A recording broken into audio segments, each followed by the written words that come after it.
Selamat pagi, selamat datang sahabat budaya. Di ruang kelas kali ini saya akan menjelaskan kelanjutan dari yang pernah saya jelaskan sebelumnya, yaitu implementasi pembelajaran tari pada ruang-ruang kelas baik pada anak usia dini maupun pada anak sekolah dasar. Laban, seorang ahli pendidikan tari, menyatakan bahwa di sekolah di mana pendidikan tari dilaksanakan bertujuan bukan untuk perfeksi artistik atau penampilan tari yang sensasional, tetapi lebih menekankan pada faedah kreatif tari bagi peserta didik. Hal ini tentu sesuai dengan dua tujuan yang sudah saya katakan sebelumnya pada penjelasan yang lalu, yaitu bahwa tari mampu mengembangkan kemampuan intelektual atau cara berpikir, dan tari dapat dijadikan sebagai media untuk menyelesaikan persoalan sehari-hari yang dihadapi oleh peserta didik. Ada 5 konsep atau prinsip dalam pembelajaran tari pendidikan. Yang pertama adalah kesadaran tentang tubuh. Setiap peserta didik wajib mengetahui tentang bagian-bagian dari tubuh dan bagian-bagian tersebut apa yang bisa dilakukan gerakannya. Misalnya pada bagian kepala, bagian badan, dan bagian kaki. Berbeda antara gerakan bagian kepala, bagian badan, dan bagian kaki. Hal ini penting diketahui sejak dini, sejak awal oleh peserta didik, agar ketika mereka melakukan gerakan terhindar dari cedera. Yang kedua adalah kesadaran tentang ruang. Setidaknya ada 2 jenis ruang yang dimiliki oleh peserta didik ketika mereka melakukan gerakan tari. Yang pertama adalah ruang pribadi.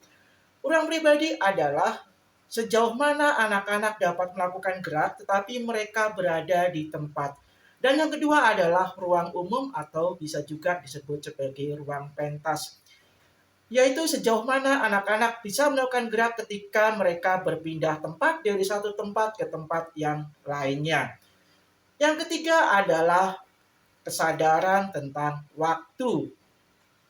Kesadaran ini penting diberikan kepada peserta didik sehingga mereka bisa membedakan kapan gerak itu dilakukan dengan sangat cepat sekali atau dengan sangat lambat sekali atau di antara keduanya, yaitu tidak cepat tetapi juga tidak lambat, atau gerak itu kemudian dilakukan secara bergantian, cepat lambat, sedang sedang cepat lambat. Ini penting dilakukan agar kemudian anak-anak memiliki fleksibilitas gerak secara baik dan benar. Dan yang keempat adalah kesadaran tentang tenaga. Tenaga penting sekali ketika anak-anak melakukan gerak, sehingga anak-anak nanti dapat membedakan mana gerakan yang seolah-olah dilakukan dengan sangat berat sekali, tetapi ada juga gerakan yang seolah-olah dilakukan dengan sangat ringan sekali, atau gerak itu dilakukan dengan kuat, atau gerak itu dilakukan dengan lemah. Dan yang kelima adalah tentang keterhubungan. Baik keterhubungan antara tadi kesadaran ruang, kesadaran waktu, kesadaran tenaga, tetapi juga dengan apakah tari itu nanti dilakukan secara berkelompok, ataukah berpasangan, ataukah individual. Ataukah tari itu nanti memiliki properti yang harus digunakan oleh peserta didik. Keterhubungan ini sangat penting karena ini berkaitan dengan rasa antara satu penari dengan penari lainnya, baik dalam bentuk kelompok maupun dalam bentuk berpasangan, tapi juga dalam bentuk tunggal. Rasa inilah yang kemudian membedakan antara gerak tari dengan gerak-gerak yang lainnya.